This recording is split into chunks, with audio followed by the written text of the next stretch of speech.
Hi friends, my name is Nupur. Welcome to my channel. आज हम लोग डिस्कस करने वाले हैं ओल्ड टैक्स स्लैब और न्यू टैक्स के स्लैब के बारे में, जो कि बजट 2020 में इंट्रोड्यूस करे गए हैं। और उनका कंपेयर करेंगे और ये जानेंगे कि कौन सा बेहतर है, किसके लिए बेहतर है, मतलब कि किसकी इनकम कितनी हो और एग्जेम्पशंस कितनी हो तो कितना टैक्स बनेगा, और किसके लिए कौन सा ऑप्ट करना चाहिए। तो first of all let's understand कि टैक्स स्लैब्स क्या हैं। पुराने टैक्स स्लैब जो हैं वहाँ पे 5 लाख तक के 2.5 से 5 लाख तक का 5% है। 5 लाख से ऊपर अगर 10 लाख तक का देखें तो 20% है, और 10 लाख से ऊपर वहाँ 30% है। वही न्यू रिजीम में 2.5 लाख से 5 लाख तक का 5% है, 5 से 7.5 लाख 10% है, 7.5 से 10 15% है, 10 से 12.5 20% है, 12.5 से 15 25% है, और 15 के ऊपर 30% है। 87A का जो रिलीफ है वो हमारे ओल्ड रिजीम में भी था और न्यू रिजीम में भी है। 87A का रिलीफ मतलब अगर 5 लाख तक की आपकी इनकम है और आपका टैक्स पड़ रहा है 12,500, तो 12,500 का पूरा पूरा टैक्स रिबेट आपको मिल जाएगा और आपको कोई भी टैक्स पे नहीं करना पड़ेगा। टैक्स एग्जेम्पशन एक दूसरा पॉइंट, एक पॉइंट ऑफ डिफरेंस है ओल्ड और न्यू टैक्स रिजीम में, बिकॉज ओल्ड रिजीम में कुछ अप्रॉक्स 125 टू 150 एग्जेम्पशन है जो कि अवेलेबल हैं, लेकिन न्यू रजीम में अबाउट 70 एग्जेम्पशन को हटा दिया गया है और वो 70 एग्जेम्पशन अवेलेबल नहीं रहेंगी। बहुत सारी ऐसी मेजर एग्जेम्पशन है, रिडक्शन है जो कि ओल्ड रजीम से जो कि न्यू रजीम से हटा दी गई हैं, और उनकी मैं आपको लिस्ट भी शो कर देती हूँ कि कौन कौन सी ऐसी प्रोडक्शंस हैं जो कि हटा दी गई हैं। ये है लिस्ट, ये इनकम टैक्स की डिडक्शन जो अवेलेबल हैं। Death cum retirement benefit, commutation of pension, leave travel encashment और रिटायरमेंट, बीआरएस पे जो पैसा मिलता है 5 लाख तक का, employee provident fund money, money received as scholarship for education, cash received as award constituting public interest, short-term withdrawals and maturity amount from national pension scheme, reduction under subsection 2 of section 80 CCD, 80JJ double A, ये सब reductions आपको allowed हैं। कुछ allowances भी आपको allowed हैं, जैसे travel allowance जो दिव्यांग के लिए है, कन्वेंस अलाउंस ताकि आप एक्सपेंडिचर मीट आउट कर पाओ on conveyance in performance of duties of office, और कोई भी और allowance to meet the cost of travel on tour और ऑन ट्रांसफर, बिजनेस टूर्स के लिए अगर आप निकलते हो और कुछ अलाउंस है वो, daily allowance to meet the ordinary daily charges incurred by an employee on account of absence from his normal place of duty. तो ये सारे अलाउंसेस भी अलाउड हैं आपको, लेकिन कुछ इंपॉर्टेंट एग्जेम्पशंस जो कि नहीं अलाउड है, जैसे एलटीसी जो क्लॉज 5 है सेक्शन 10 में, house rent allowance 13A of 10 में, कुछ और अलाउंसेस जो क्लॉज 14 मेंशन है of section 10, allowance for income of minor जो कि क्लॉज 32 में mention of section 10, standard reduction for entertainment allowance, employment या प्रोफेशनल टैक्स का जो अलाउंस होता है सेक्शन 16, वो नहीं अलाउ हो जाएगा, वो नहीं अलाउ होगा। Additional depreciation clause 2A of subsection 1 of section 32 वो नहीं अलाउ होगा। Reduction under section 32AB, 33AB, 33AB ये नहीं अलाउ होंगी। Reduction from family pension under clause 2A of section 57 नहीं अलाउ होंगी। और चैप्टर 6 में काफी सारी डिडक्शंस हैं, जैसे कि 80C, triple C, double C D, double D, double D B, E double E A, double E B, G double G, double G A, double G C, I A, I B, I A C, I A B, I B A etcetera, ये सब आपको नहीं allowed होंगी। तो ये काफ़ी सारी ऐसी कुछ मेजर डिडक्शंस हैं जो कि हमें नहीं अलाउड होंगी हमारे न्यू टैक्स रिजीम में। एटीसी में डिडक्शन जैसे जो एलआईसी का प्रीमियम भरते हैं वो हमें पहले अलाउ हो जाता था, वो नहीं अलाउ होगा। बच्चों की फीस नहीं अलाउ होगी। एंड 80D में जैसे मेडिकल क्लेम नहीं अलाउ होगा। अगर आप इंटरेस्ट हाउसिंग लोन पे 80EEA में क्लेम कर रहे हो वो नहीं अलाउ होगा। स्टैंडर्ड रिडक्शन जैसे आपके जो सैलरी क्लास है उसको 40,000 और अब 50,000 फाइनेंशियल ईयर 1920 से हो गया है, वो नहीं अलाउ होगा। तो ये सब न्यू रिजीम में अलाउ नहीं होगा।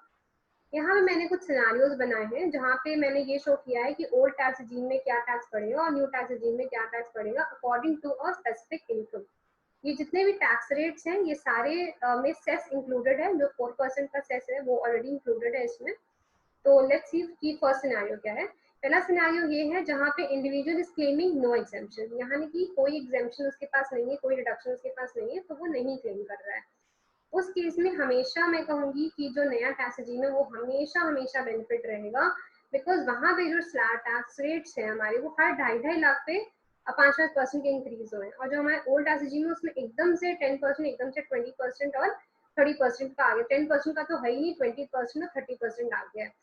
तो और एक वास्ट डिफरेंस है हमारी इनकम में। तो वहाँ पे ओल्ड रिजीम, वहाँ पे बेनिफिट नहीं रहेगा, वहाँ न्यू रिजीम बेनिफिट रहेगा, जहाँ आपको कोई भी रिडक्शन नहीं क्लेम करनी। 5 लाख तक पे तो 5 लाख तक पे वैसे भी कोई टैक्स नहीं है क्योंकि रिबेट मिल जाती है।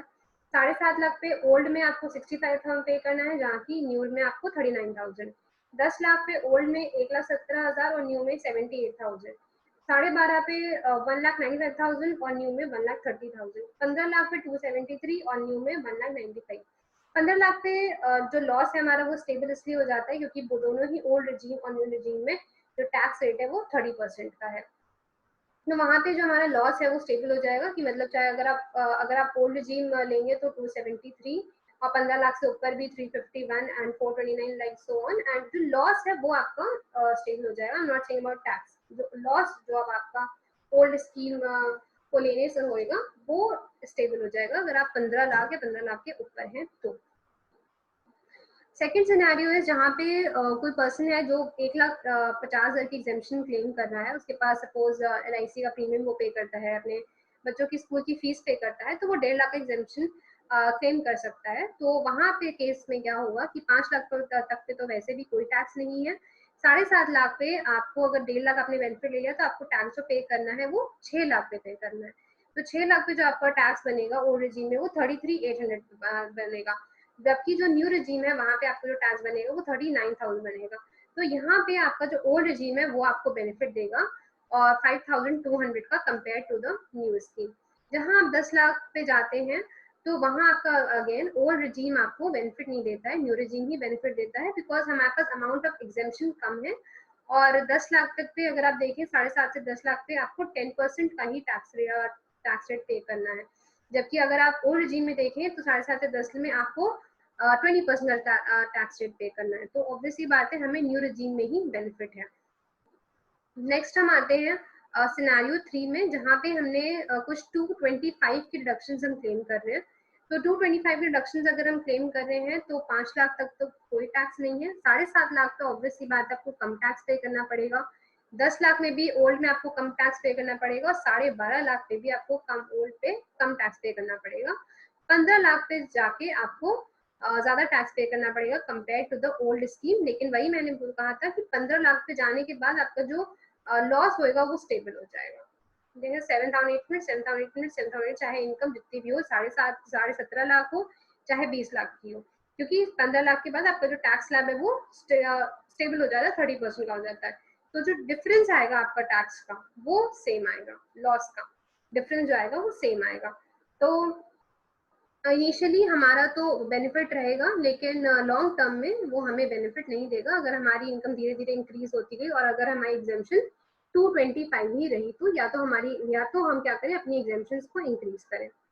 सिनेरियो 4 में हम करीब 2 लाख के एग्जाम्पशन क्लेम कर रहे हैं। 150 80C में, 80D में 25 की, स्टैंड डिडक्शन 50 की और कुछ अलग, सपोज हमारे पास इंटरेस्ट हाउसिंग लोन हम पे कर रहे हैं वो कुछ 25 का, तो टोटल एग्जाम्पशन हम 2.5 लाख की क्लेम कर रहे हैं। तो ओल्ड रिजीम में 7.5 लाख पे कोई टैक्स नहीं बनेगा, क्योंकि 7.5 पे अगर आप 2.5 माइनस करोगे तो 5 लाख की इनकम आ जाएगी और 5 लाख पे आपको ऑब्वियसली बात है 87A की रिलीफ मिल जाएगी और कोई टैक्स नहीं देना पड़ेगा। लेकिन 7.5 पे आपको न्यू रिजीम में टैक्स देना पड़ेगा क्योंकि 2.5 लाख की एग्जेम्पशन क्लेम नहीं कर सकते हैं, तो वहां आपको 39,000 का टैक्स पे करना पड़ेगा। 10 लाख पे भी आपको न्यू रिजीम में बेनिफिट नहीं होगा, न्यू रिजीम में आपको ज्यादा टैक्स पे करना पड़ेगा। 12.5 लाख में भी आपको न्यू रिजीम में ज्यादा टैक्स पे करना पड़ेगा। 15 लाख में कोई डिफरेंस नहीं है, चाहे आप ओल्ड रिजीम में जाएं और चाहे आप न्यू रिजीम में जाएं। नेक्स्ट है सिनेरियो 5। यहाँ पे क्या होता है, यहाँ पे हमने सोचा है कि 2,75,000 का अगर कोई एग्जाम्पशन क्लेम करता है तो क्या होगा। अगर 2,75,000 का एग्जाम्पशन क्लेम करता है तो ओल्ड रिजीम ही आपके लिए बेनिफिट होगा, नए रिजीम में जाने से आपको हमेशा लॉस होएगा।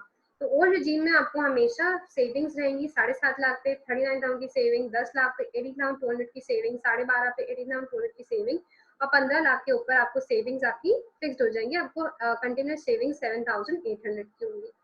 तो इन पांचों सिनारियों से एक जो समरी निकल के आती है वो ये है कि अगर आपके पास आप एग्जेम्पशंस क्लेम करना चाहते हैं, मतलब अगर आपने इन्वेस्टमेंट्स करी हुई है और आप एग्जेम्पशंस का बेनिफिट उठाना चाहते हैं और आपकी income day by day and year by year increase होती जा रही है, तो बेनिफिट है कि आप ओल्ड रिजीम में रहें, ठीक है।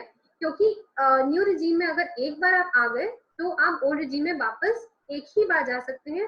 फिर दोबारा अगर आपने फिर से न्यू रिजीम के लिए मतलब कि न्यू रिजीम में आप गए तो वापस आप फिर ओल्ड रिजीम में नहीं जा सकते हैं, क्योंकि एक न्यू रिजीम का एक ये भी एक क्लॉज है कि अगर आप न्यू रिजीम में आप एक बार गए, फिर आपने सोचा कि नहीं मुझे तो ओल्ड रिजीम में ही बेनिफिट है, आप ओल्ड रिजीम में वापस आ गए, फिर आपने देखा कि नहीं मेरी तो इनकम इंक्रीज हो रही है और कोई एग्जेम्पशन मेरे पास है नहीं, तो मेरे न्यू रिजीम ही बेनिफिट है, आप फिर से नए रिजीम में गए। तो सेकेंड टाइम अगर आप नए रिजीम में गए, सेकेंड टाइम के बाद आपके पास वापस आने का कोई भी रास्ता नहीं है, आप फिर हमेशा के लिए आपको नए स्लैब रेट के अकॉर्डिंग ही टैक्स पे करना पड़ेगा। तो ये जो ओल्ड सिनेरियो है वो बेनिफिट उन लोगों के लिए है जिनके पास हायर अमाउंट ऑफ डिडक्शंस है और जिनके पास जो इनकम है वो continuously year by year increase होती जा रही है। ओल्ड टैक्स जो न्यू टैक्स रजीम है वो उन लोग के लिए बेनिफिट है जिनके पास रिडक्शंस बहुत ज्यादा नहीं है, जो बहुत ज्यादा इन्वेस्टमेंट्स नहीं करते हैं, उन लोगों के लिए जो नया टैक्स रजीम है वो बेनिफिटेड है, क्योंकि वहाँ स्लैब रेट जो है हमारे वो काफी ज्यादा कम है। these are personally my opinions जो मैंने analysis करके देखा है। बाकी every person, every taxpayer or every consultant may have different views and I duly respect all their views and I hope आपको ये चीज समझ में आई होगी and you have liked the video. So if you like the video, please do press the like button and please subscribe our channel and press the bell button. Thank you.